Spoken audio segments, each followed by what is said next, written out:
இனிமே கண்ணை மூடிட்டு கடலை எண்ணெய் வாங்கலாம்.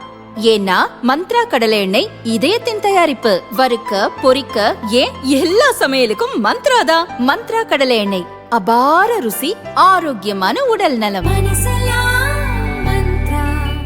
தமிழகத்தில் சட்டசபை தேர்தல் ஏப்ரலில் நடக்கும் என எதிர்பார்க்கப்படுகிறது. கூட்டணி பேச்சுவார்த்தை, தொகுதி பங்கீடு, கட்சி நிர்வாகிகளுடன் ஆலோசனை என திமுக, அதிமுக இரண்டுமே முழுவீச்சுடன் தேர்தல் வேலைகளில் ஈடுபட்டுள்ளன. இதனால் தமிழக தேர்தல் களம் நாளுக்கு நாள் பரபரப்பாகி வருகிறது. இம்முறை திமுக, அதிமுக, தவிக, நாதக என 4 முனை போட்டி உறுதியாகியுள்ள நிலையில் பாஜக தலைமையின் கவனம் தமிழகம் மீது திரும்பியுள்ளது.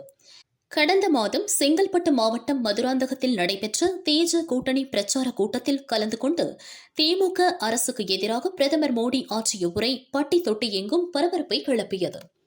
மதுராந்தகம் பொதுக்கூட்டம் தேசிய ஜனநாயக கூட்டணி கட்சி தலைவர்களுக்கு புதிய உத்வேகத்தை அளித்த நிலையில் மார்ச் மாதத்தில் பிரதமர் மோடி 3 முறை தமிழகம் வர திட்டமிட்டுள்ளதாக தகவல்கள் வெளியாகியுள்ளன.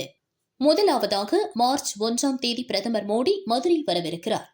திருப்பரங்குன்றம் கோவிலில் சுவாமி தரிசனம் செய்துவிட்டு அதன் பிறகு அங்கு நடைபெறும் பொதுக்கூட்டத்தில் பேசுகிறார். மார்ச் 7ஆம் தேதி வேலூரிலும் 11ஆம் தேதி தஞ்சை மற்றும் திருச்சியிலும் பிரதமர் மோடி பிரச்சார கூட்டங்களில் உரையாற்றவிருக்கிறார்.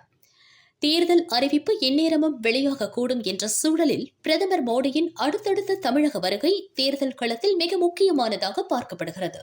10 நாள் இடைவெளியில் பிரதமர் மோடி தமிழகத்தில் 3 பொதுக்கூட்டங்களில் உரை நிகழ்த்துவது திமுக கூட்டணி கட்சிகளின் வட்டாரத்தில் பரபரப்பை ஏற்படுத்தியுள்ளது.